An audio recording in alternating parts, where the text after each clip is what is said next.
All right, welcome back. In this video, I'm going to show you the tom trick. I'm going to keep it to just showing you the tom trick as much as possible. I don't like replacing toms. Even really bad tom recordings can almost always be usable. I mean, it depends on how bad, but mic selection, like, man, you can get a tom sound, a good tom sound from just about any mic placement position, as long as the mic's not getting smacked or bad cable, that kind of stuff. But I prefer to go with the natural toms.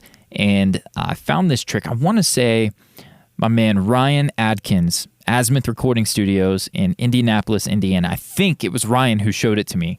I've seen it a couple of times elsewhere, but I'm pretty sure he got it from a forum or something, Gear Sluts or something, I'm talking in the 90s.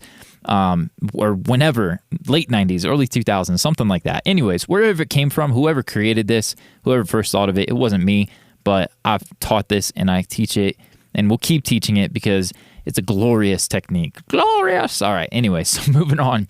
Let's actually show the technique off. Now, this is a difficult song to show it. I actually did replace the toms in this song, but for example's sake, I'm going to tell you what, we're going to open up just this last section here. And we'll replace it together and we can get something to trim back. So what I did is I duplicated the, and I tell you what, let's go out here where we know it's not Floor Tom City.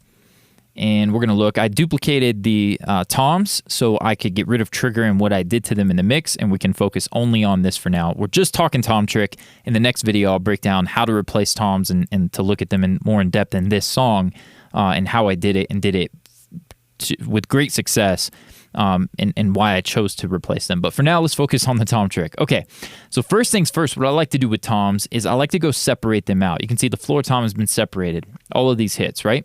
So what I do is just hit solo, and I'll listen through. You can pretty much see with the waveform, and we'll enhance the size of that. You can tell what's snare and what's tom for the most part. That's a snare. Pretty bleed heavy. For being a rack tom. But what I'll do is, let's just say we were starting at the very first one. I hit A in Pro Tools and then everything before it is gone. Now it's right at the transient. Then I will tab, okay, if there's a rack tom, I'll determine how much sustain do I want to let that have. This sounds like a deeper tuned rack tom, which I love, a larger size rack tom for this style of music. And I want that to sustain a pretty good amount. If it's a fast roll, I may tighten that up according to the part in the song. But for this, I want that to kind of ring out a little bit. So let's listen again. I'm going to let that ring out all the way to the next. Actually, we'll go all the way to that snare hit. So I'll hit B to break it. And then also, that's important, B, have A to Z on the focus keys for B to work. I think if I turn that off, B stops. Yeah, it doesn't work. So focus keys on in Pro Tools. But I'm going to put a trim here, a clip, a cut, a break point, whatever. That's a snare hit. So I'm going to tab the transient and hit A and get rid of that snare hit. Or select it and just hit the delete key. Now this is my tom hit. Well, we got another one here, so let's hear that one. I'm going to let that one ring out a little bit further. Okay? And then select and shift and tab and delete. Okay, so now I've cleaned up these couple of hits. Let's use these as an example. The first thing I'm going to go, after cleaning them up, I'll go through and I'll do all the rack 1 tom, all rack 2, all rack 3, floor tom 1, floor tom 2. I mix a lot of gospel. There's a lot of toms. I will go one tom at a time and just clean it up. Then I'll go back to the first tom, come up here to an audio suite plugin, whatever your DAW has as the equivalent. Maybe it's bounce in place, whatever. I'm going to take a high cut filter. If you haven't seen this before, you're about to start drooling. Where's the good stuff?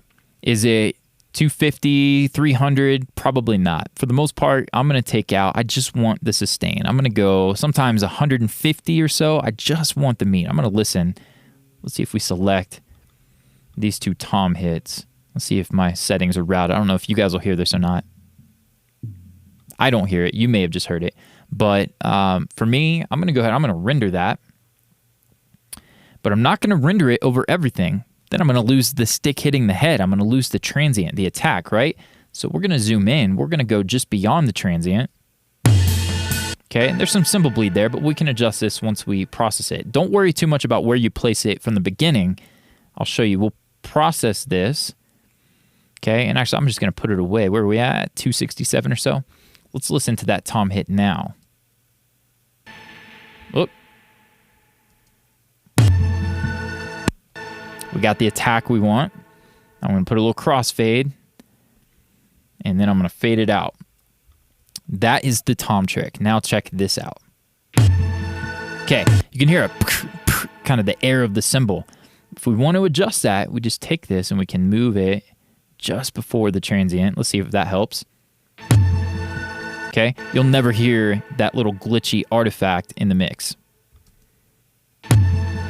Okay, maybe a little further back.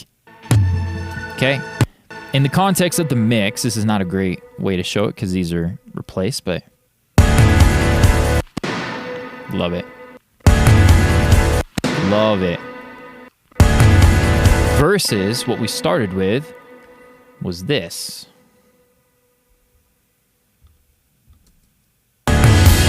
Yeah, I heard that. Come on, man. You know that you love the tom trick. If you just saw this for the first time, God bless you. All right, so there's the tom trick. We did it just for a quick example on one rack tom. I would do that for all of them. Now, it gets tricky for sections where you have like the floor tom is ringing out here. Let's put this one away and let's look at this floor tom. You got to be the judge for you. Are you going to do it? Or are you going to have your assistant do it? You're making money with this. Can you justify the time for an assistant to go through and hit every single hit and make sure they're as clean as possible? A lot of times I'm listening. What's the bleed doing? What's the cymbal? What are those doing? How is the snare coming through? And then from there, just make the decision, and we'll again show you why I chose to replace these. I love these tom sounds, don't get me wrong, and I love the natural feel from these toms. Take a listen to this. Okay, in the mix, here's that. You know what, let me get rid of something real quick. Pro Tools is not digging. I'll keep the bass. We'll get rid of the guitars just for now. I know it's not ideal to take those out when I'm trying to show you context, but we don't need any of this or the vocals all the way through. If you guys want to see this, I mixed this in the Mix Academy. And check out Mixing Lead Wolf, Dreams. Okay, we're going to scroll up. And let's take a listen to, let's see if it's going to give us the floor tom here.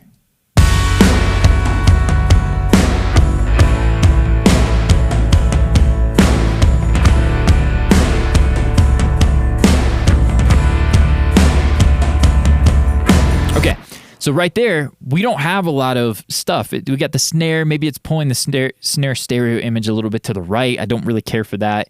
It's a good reason to replace. I think that's one of the main reasons I replaced in this one. But we don't have a lot of cymbal bleed or anything to deal with. So in this case, I just would leave this whole section, and I probably wouldn't do the tom trick for every individual hit.